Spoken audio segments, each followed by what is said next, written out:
Olá pessoal, estou aqui com mais uma creepypasta e dessa vez é de um jogo chamado Ghosthouse.exe. Um dia, quando eu estava na página inicial do site ClickTeam, eu estava dando uma olhada na seção de jogos em exibição e nisso encontrei um jogo chamado Ghosthouse. Ele era o primeiro na lista do jogo do mês, então decidi experimentá-lo. O estranho é que a imagem abaixo do título do jogo não carregou.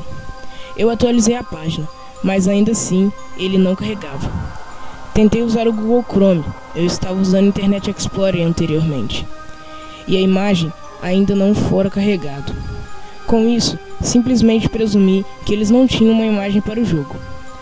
Ao clicar no link do download, ele veio com uma caixa de diálogo com apenas um arquivo executável chamado Ghosthouse.exe. Era o único arquivo que precisava ser baixado, e com isso em mente, eu baixei o jogo em meu disco rígido. Assim que o download terminou, o som de confirmação do download, ding, fora substituído com o som de erro ou corrupção. Verifiquei o arquivo, mas ele estava lá em meu desktop. Nada de errado com ele.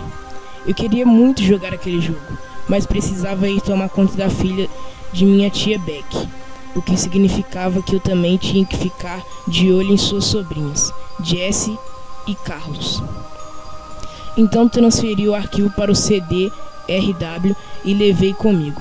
Poucos minutos depois de ficar confortável em sua casa, eu entrei em seu quarto e coloquei o CD no computador. Carlos queria saber o que estava fazendo, e eu disse a ele que estava prestes a instalar um jogo. Ele perguntou se eu podia assistir, e eu disse que tudo bem. Quando a pasta do CD carregou, cliquei 2 vezes no ícone do jogo e comecei a jogá-lo. Foi aí que as coisas começaram a ficar estranhas. Alguns segundos depois que eu cliquei no ícone do jogo, a tela começou a piscar. Em seguida, o título do jogo apareceu. Não havia nenhuma introdução, nenhum logotipo de inicialização, nada. Simplesmente fui levado direto à tela de título. Havia apenas 3 opções: novo jogo, carregar jogo e opções. Dei uma olhada nas opções e havia apenas 3 configurações lá: música, som e sair. As caixas de som de lá não funcionavam, então a única coisa que eu podia fazer era sair. A opção carregar parecia não funcionar. Pelo menos ainda sobrava uma última opção: novo jogo. Apertei a barra de espaço e fui colocado direto no jogo, sem nenhuma história ou enredo para me explicar o que aconteceu. A jogabilidade era apenas um jogo em primeira pessoa, onde você tinha que eliminar todos os fantasmas e escapar de lá vivo. Havia somente um contador de fantasma e uma única barra de vida. Quanto aos gráficos, eles eram em preto e branco, mas em 3D real, não igual ao jogo Wolfenstein. Parecia com gráficos que você normalmente veria em um PlayStation 1. Não havia realmente muito mais a se dizer sobre ele, exceto por uma coisa: ela estava infestada por fantasmas. Essa sala provavelmente tinha uns 8 a 10 fantasmas. Eu estava apanhando pra caralho lá dentro. Minha barra de vida diminuía cada vez mais a cada segundo. Pouco tempo depois eu estava morto. Um texto dizendo Game Over em uma fonte sangrenta e quase ilegível. Em seguida o computador me deu uma tela azul de erro, porém não havia nenhum texto branco sobre ela, apenas uma tela azul brilhante sem vida. Fiquei revoltado e decidi desligar o computador. Mas antes de fazer isso, Carlos me disse para olhar de novo para a tela. Havia ficado tudo escuro, e eu podia ouvir um som em baixa frequência zumbindo do computador. Mas isso era impossível, já que as caixas de som não estavam funcionando. Em seguida na tela, vimos uma foto de um rosto de alguém, mas a foto fora imediatamente quebrada em pedaços espalhados por toda a tela. O zumbido ficou mais alto, o que fez com que pulássemos de susto. O computador fez isso mais umas 3 vezes antes do fim deste vídeo. Ele mostrou um texto em branco, somente dizendo, nada fora encontrado. Pensando no rosto que aparecera, ele se parecia um pouco com o rosto de Jessie, mas era difícil de dizer.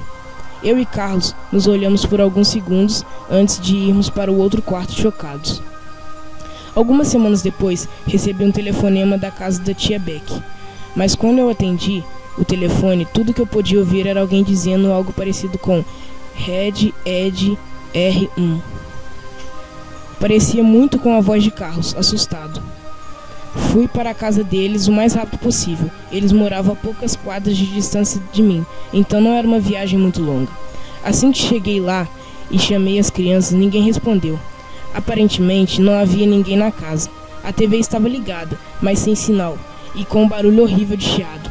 Aquilo me deixou assustado, mas infelizmente criei coragem e fui direto para a sala de jantar. Lá dentro encontrei Jessie, deitado no chão e com seu rosto literalmente mutilado. Eu conseguia ver os ossos por baixo de sua carne. No chão ao lado dela estavam pedaços de sua pele, colocados em uma pilha. Logo depois de ver aquilo, de repente o computador começou a fazer um barulho extremamente alto. Em seguida deu um pipoco e aparentemente quebrou. Aquilo tudo fez com que eu ficasse com muito medo. Depois disso, fui correndo chamar a polícia. Liguei para 190 e eles imediatamente chegaram lá. Eu estava esperando do lado de fora e quando eles chegaram, corri diretamente para o policial, dizendo-lhe o que havia acontecido. Eles correram para dentro, revistaram a casa toda, mas não encontraram nada. Ele então me avisou para nunca mais pregar uma pegadinha dessas nele, ou eu estaria em apuros.